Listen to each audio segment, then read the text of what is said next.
suis Assif Jean Sassi, secrétaire général de la Fédération estudiantine et scolaire du Côte d'Ivoire.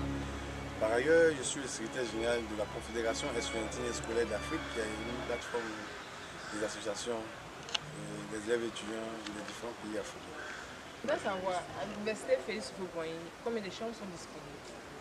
Il faut dire que l'université Félix Houphouët-Boigny, il y a plus de 3000 lits, voilà, qui sont disponibles, voilà, pour l'ensemble des étudiants, pas de l'université de Corondi, mais des universités d'Abidjan.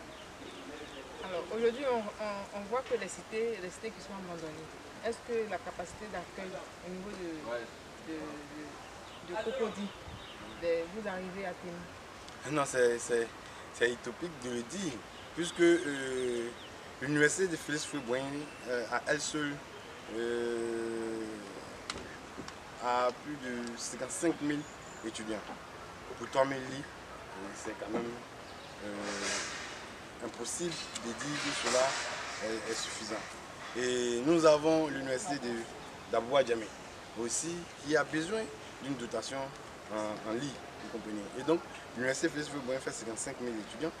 On a l'université de Cocody et d'Abou Adjamé, l'université d'Abou Adjamé, qui aujourd'hui a plus de 15 000 étudiants, vous comprenez. Donc 15 000 étudiants plus 55 000 étudiants, vous voyez véritablement que le ratio, le nombre de lits et étudiants dans ces universités-là est relativement faible. Et même, je pourrais dire même insignifiant. Et à côté de ces étudiants de ces universités-là, il y a aussi les étudiants des grandes écoles. Et donc nous disons que c'est insuffisant le nombre de lits relativement au nombre d'étudiants à Abidjan. Abidjan, pour ce qui concerne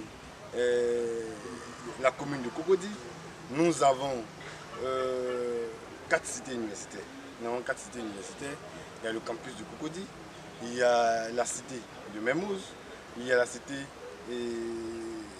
Château d'eau appelée communément la cité rouge et la cité de la Rivière 2. Pour la commune d'Abobo, nous avons 2 cités, Abobo 1 et Abobo 2. Pour la commune d'Adjamé, nous avons 2 cités, et la cité de 220 logements et la cité de Williamsville. Pour la commune de Poboué, nous avons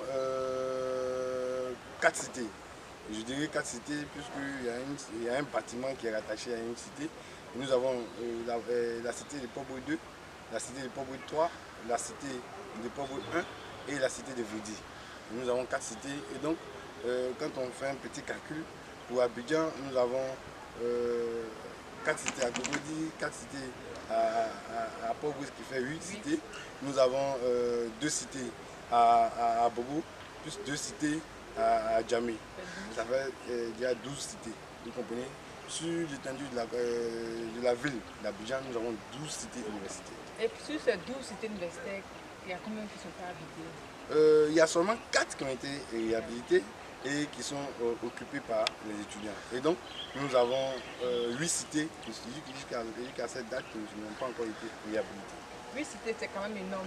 Comment font les étudiants? Vous savez que c'est énorme. Nous avons plusieurs fois critiqué cela, nous avons plusieurs fois interpellé nos autorités sur cette question-là. Et nous avons cru que depuis la période d'interpellation jusqu'aujourd'hui, cela allait attirer l'attention de nos autorités et permettre à nos autorités de pouvoir apporter une solution véritable à cette question-là. Et vous réalisez aujourd'hui que quand vous tournez et vous faites en tout cas une petite visite dans les universités la nuit, vous verrez que dans les amphithéâtres, il y a un grand nombre d'étudiants qui résident qui dorment dans les amphithéâtres. Il y a un grand nombre d'étudiants qui dorment dans les salles de classe. Voilà. Ça fait 3 ans, comme vous venez de l'entendre, que nous sommes ici. Et lorsque nous sommes arrivés ici, vraiment, les conditions dans lesquelles on a vu que les étudiants sont vraiment calamiteuses. Parce qu'en amphi, nous sommes plusieurs. Un seul amphi pour environ 1000 à 2000 personnes. Et moi, pratiquement, mes parents sont à l'intérieur. Mais j'ai eu la chance d'avoir une tuteur ici à Abidjan qui réside à Gonzague-Ville. Donc, chaque matin, nous sommes obligés de me lever à 4 h du matin, prendre le bus et puis venir. Mais c'est pas évident d'avoir une place parce que lorsqu'on vient même à 6 h, l'amphi est déjà rempli. Voilà. Et les toilettes aussi. Vraiment, pour les filles comme nous, c'est pas aisé de réunir dans des toilettes aussi en mauvais état. Parce que les toilettes sont sales. Constatons qu'au lieu des départements, par exemple, le département d'aide moderne comme ça, il y a pratiquement trois salles, c'est sûr, trois salles de TD. Voilà. Et puis parfois, il y a manque de bancs. Les étudiants, parfois, ça sèche sur des bidons là pour faire cours. Donc, comme je l'ai dit tout à l'heure, il y a 3 salons pour 5 000 étudiants en lettres modèles. Donc, l'État, ce que nous pensons, l'État doit revoir une situation pour mettre aux étudiants de travailler dans les bonnes conditions. C'est-à-dire renforcer ou bien l'État doit, ce qu'on appelle, permettre que ces étudiants-là, cet effectif-là, qui est vraiment constant, puissent avoir massivement, mais plus de qualité pour dans les bonnes conditions. Un bon résultat pour l'étudiant. Et aujourd'hui, nous avons certains étudiants qui quittent l'intérieur, qui arrivent sur Abidjan, qui n'ont même pas la chance d'avoir un tuteur. Et aussi, vous savez aussi que la possibilité pour un étudiant de pouvoir louer une chambre à Abidjan n'est pas donnée à tout le monde, elle n'est pas aussi aisée. Et certains étudiants sont même obligés de dormir dans les villes environnantes pour venir le matin au cours, ce qui n'est pas aussi facile pour ces étudiants-là. Et donc, nous disons que c'est un véritable calvaire pour les étudiants et il est de notre responsabilité de pouvoir attirer l'attention encore à nouveau de nos autorités sur cette question-là.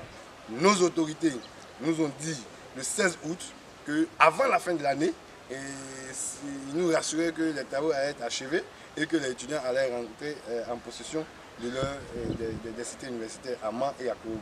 Jusqu'à cette date, on n'a pas eu d'avancée. Et donc, c'est pour nous l'occasion d'attirer encore à nouveau l'attention de nos autorités pour dire que la question de l'éducation doit être vraiment une question sérieuse. Désormais, nous ne sommes plus prêts à accepter cette lenteur d'exécution des promesses de nos autorités. C'est en cela que l'Assemblée générale passée, qui a eu lieu le 19 mai à Daloa, a sanctionné le fait que nous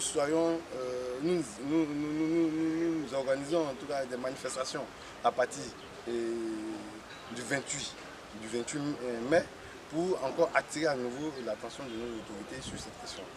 Donc à partir du 28 mai 2018, vous comptez mener une action. Et laquelle? L'Assemblée générale a décidé qu'une grève soit observée à cette date du 28. Et l'Assemblée générale a décidé que cette grève soit 24 heures renouvelable. 24 heures renouvelables d'une manière tacite, vous comprenez? 24 heures renouvelables d'une manière tacite.